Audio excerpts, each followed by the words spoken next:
adalah tangan kanan kita mengangkat telunjuk, letakkan ke bawah, tunjuk ke bawah. Tangan kiri kita buka tangan, berada di bawah telunjuk pasangan kita. Nah, saya akan menyebutkan Tom and Jerry, Tom and Jerry, Tom Tom Jerry, Jerry Tom Tom Jerry, Tom Jerry, Tom Tom Jerry, Tom. Nah, saat saya bilang Tom, yang Tom ditangkap, yang Tom ditangkap. Nah, gitu. Jadi yang disebut terakhir yang kita tangkap. Oke? Kita konsentrasi ya. Akan saya mulai. Tom di belakang ya, coba dulu. Coba ya. 1, 2, 3. Tom and Jerry, Tom Tom Jerry, Tom Tom Jerry, Jerry Jerry, Tom Tom Jerry, Tom Jerry, Tom Tom Jerry. Oke. Coba lagi, coba lagi. Ya. Tom. Yang pokoknya yang disebut terakhir kita tangkap. Oke?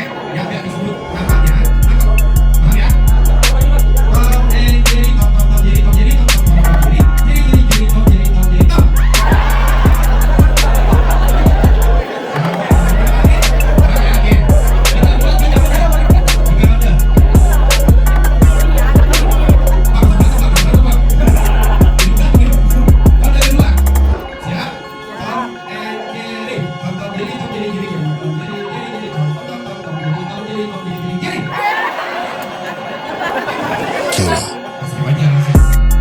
Jadi apa itu model pembelajaran?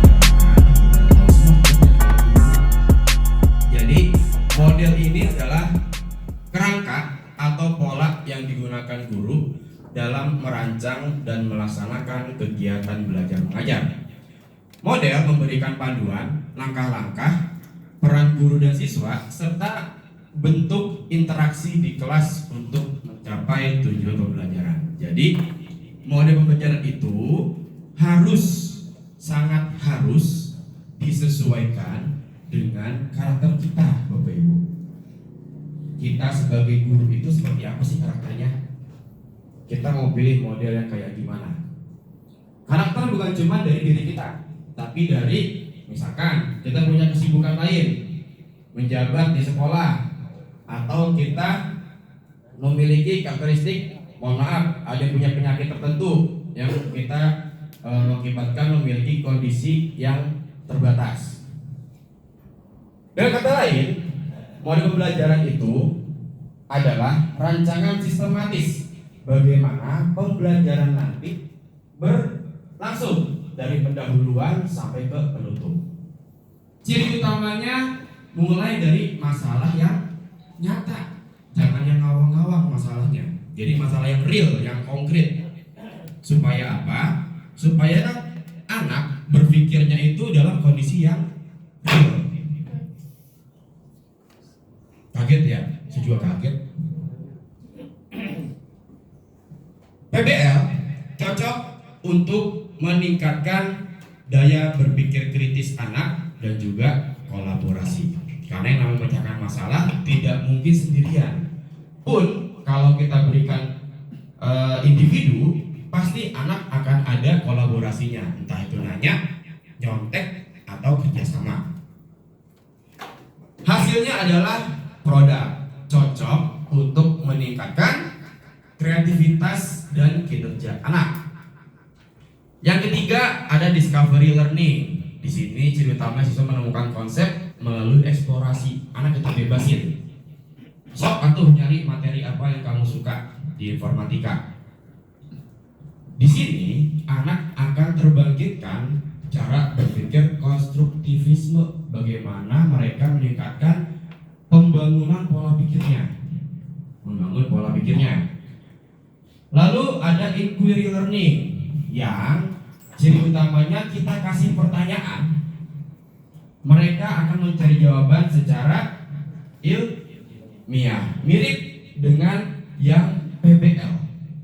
Waktunya cukup dan anak tidak overstimulasi. Jadi meskipun kita menggunakan banyak metode pembelajarannya, kalau overstimulasi anak biasanya udah duluan Pak, bosan, capek, puyeng, sekarang seperti itu. Jadi untuk metode bisa kita gunakan secara situasional. Nah ini adalah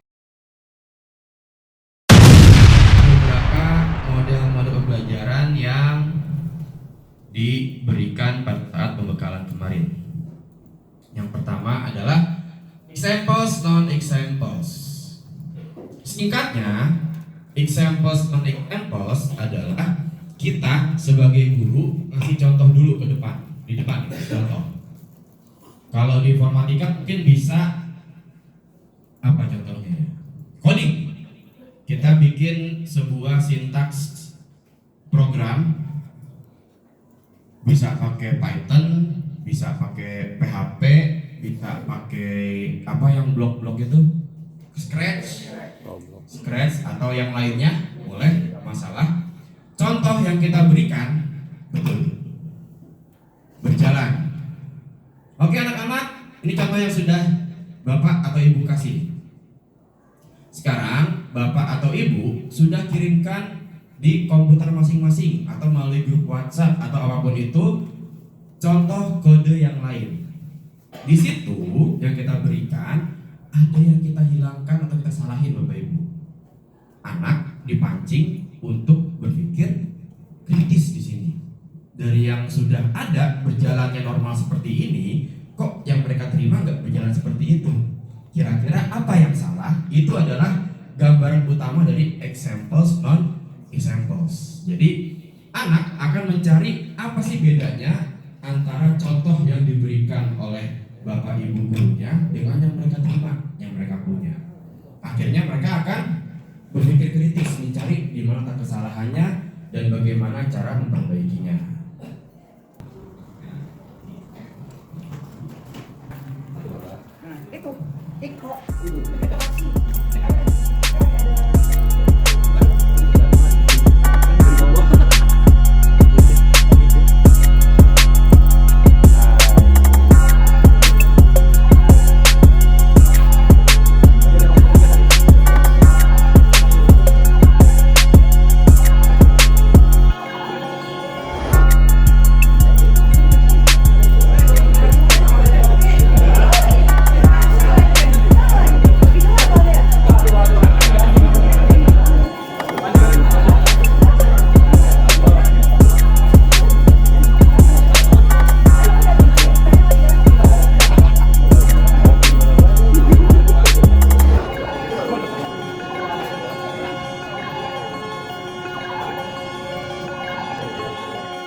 Killer.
marketingnya PPT. Kita itu mau mengajarkan anak kita bagaimana mereka bisa membuat konten dengan platform yang ada. Seperti itu. Jadi kita nggak boleh nih mengharuskan anak-anak memakai salah satu aplikasi atau platform yang ada seperti itu. Maka ini coba platform yang ada. Ada Quick Draw. Ini anak-anak sebenarnya sering banget dipakai, bahkan mereka lebih ahli sepertinya daripada saya gitu ya. Kemudian ada Teachable Machine, ada Studio Code, dan ini semua free. Semua gratis. Kita bisa pakai kapan aja untuk mengajarkan bagaimana sih konsep AI itu cara AI bekerja itu bagaimana, di sini diajarkan semuanya. Tentang literasi digital. Materi ini sebetulnya paling mudah ya. Ini materi termudah seinformatika nih sepertinya. Tentang fenomena doxing. Anak-anak tuh sering banget ngata-ngatain nama orang tua, betul tidak? Nah, itu kadang-kadang tuh ya kalau fenomena di anak-anak saya, mereka tuh main ke rumah temennya cuma buat nanya nama om siapa. Terus dipakai tuh buat dikatain di sekolah. Terjadi seperti itu. Itu kan perilaku doxing ya. Perilaku doxing di kehidupan sehari-hari. Berarti kan artinya terjadi hal-hal seperti itu. Kemudian tentang ghosting. Nah, ghosting ini anak-anak paling takut nih. Jadi anak-anak tuh terkadang nggak mau chat di grup WA kelas, soalnya takut nggak ada yang reply. Mereka takut banget ketika posting nggak ada yang nge-like, nggak ada yang komen. Nah, isu-isu seperti itu yang bisa kita angkat untuk belajar literasi digital. Di informatika pernah ya melakukan BIMTEK IoT bersama Kang Rauf ya. Kita bisa mencoba dengan menggunakan Arduino atau Makey itu untuk membuat project IoT. Lalu untuk coding, Python ataupun Scratch. Di Python ini ada aplikasi yang tanpa bayar, website yang nggak perlu login, mereka bisa belajar juga. Namanya Programmis. Di sini mereka bisa belajar bagaimana cara membuat kode Python. Ya kodenya dasar aja, alhamdulillah kan kita ngajarnya SMP ya, belum yang tinggi banget gitu. Kita bisa mengajarkan hanya bagian input, output, if, atau looping. Materi kita hari ini kan tentang isu-isu dan perbedaan karakteristik mata pelajaran informatika di setiap sekolah. Nah, jadi di sini kita semua berasal dari setiap sekolah. Fungsi dari materi ini adalah kita menemukan solusi dari setiap permasalahan yang kita dapatkan di sekolah kita. Dirangkum permasalahan mapel informatika ini menurut Kang Rauf nih, bahwa ada 9 keterbatasan perangkat dan internetnya tadi ada ya. Guru belum siap pemrograman, kesulitan proyek digital, kelelahan digital, udah capek gitu banyak kok ganti lagi gitu ya. Etika digital, cyberbullying, kemudian AI, kalah bahkan tulisan siswa pakai AI sama gurunya. Administrasi yang banyak, kesenjangan kemampuan siswa tadi ada juga ya, kurangnya bahan ajar standar. Di sini ada daftar isinya nih.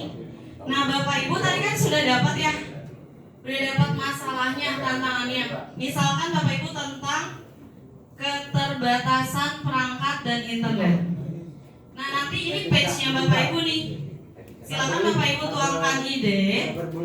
Bagaimana sih mencari solusi ketika kita memiliki keterbatasan internet atau keterbatasan perangkat. Nah, Bapak Ibu boleh share di page ini. Silakan kepada Akang dan Teteh.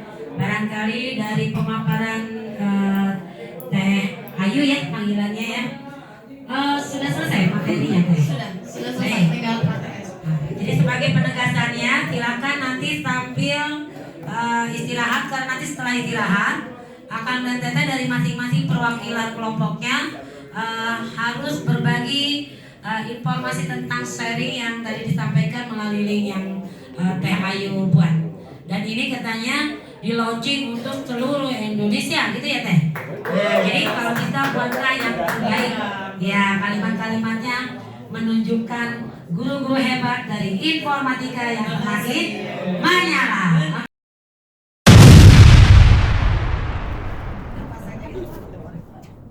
Oke, ini saya share link kami slide editnya.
ya, termasuk pada guru ataupun PU ya.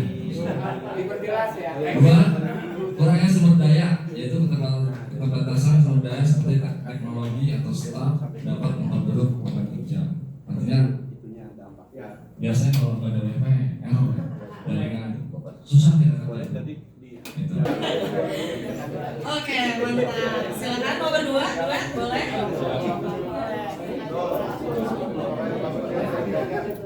Awas di sini Andi dulu, tadi kejar. Awas di sini Andi, tadi kejar. Ya, assalamualaikum warahmatullahi wabarakatuh. Kami dari kelompok kucing ingin menjelaskan atau memaparkan dari masalah yang kita diberikan adalah pembelajaran informatika di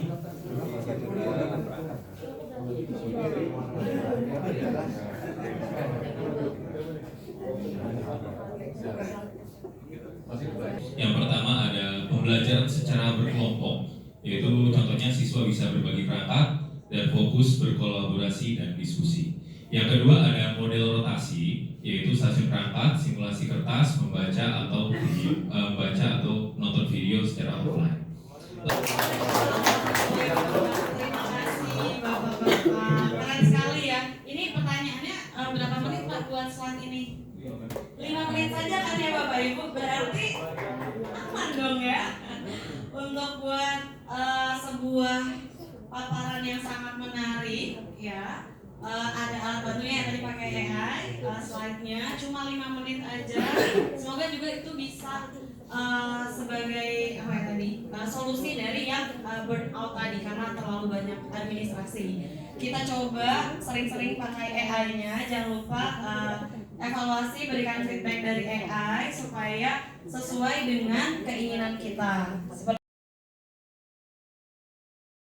Terima kasih juga kepada Teh Ayu yang luar biasa ayunya. Nah ya, terima kasih. Semoga ilmunya bermanfaat untuk kita semua. Insya Allah di sini tujuannya adalah kita saling berbagi. Ya, jadi yang tadinya kita burem ya jadi terang benderang lah itu ya.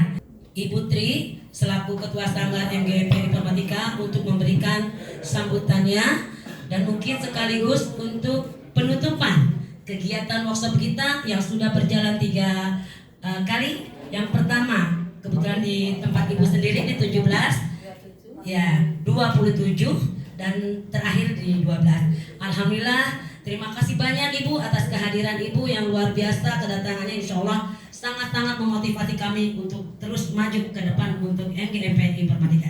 Yang terhormat Ketua MGMP beserta jajarannya dan mungkin sebagai panitia, yang terhormat para narasumber yang hebat dan para peserta yang tetap semangat dan menyala. Saya titip Bapak Ibu, setelah Bapak Ibu melaksanakan MGMP, tentunya ada oleh-oleh yang akan nanti Bapak Ibu diimplementasikan di sekolah masing-masing. Dan yakinkan Bapak Ibu, digitalisasi pembelajaran itu sangat diperlukan, khususnya informatika. Karena apa? Sekarang itu luar biasa dan Bapak Ibu jangan kalah sama anak-anak. Paling tidak anak udah pintar satu langkah, Bapak Ibu lebih satu langkah lebih pintar lagi. Saya harapkan seperti itu karena informatika atau digitalisasi itu luar biasa perkembangannya. Yang kedua, saya titip juga kembali kepada Bapak Ibu, selama nanti Bapak Ibu mengajar di anak-anak kita yakinkan bahwa penggunaan gadget itu harus yang bijak.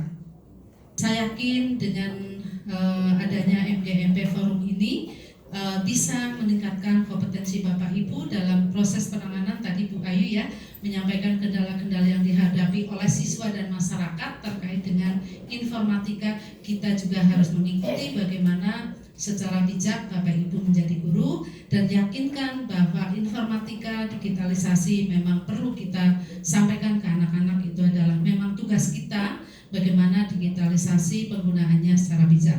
Oleh sebab itu, hari Sabtu tanggal 22 November 2025 kegiatan MGMP Informatika di Kota Bekasi saya tutup dengan resmi dan saya bacakan bersama-sama melafazkan hamdalah. Alhamdulillah.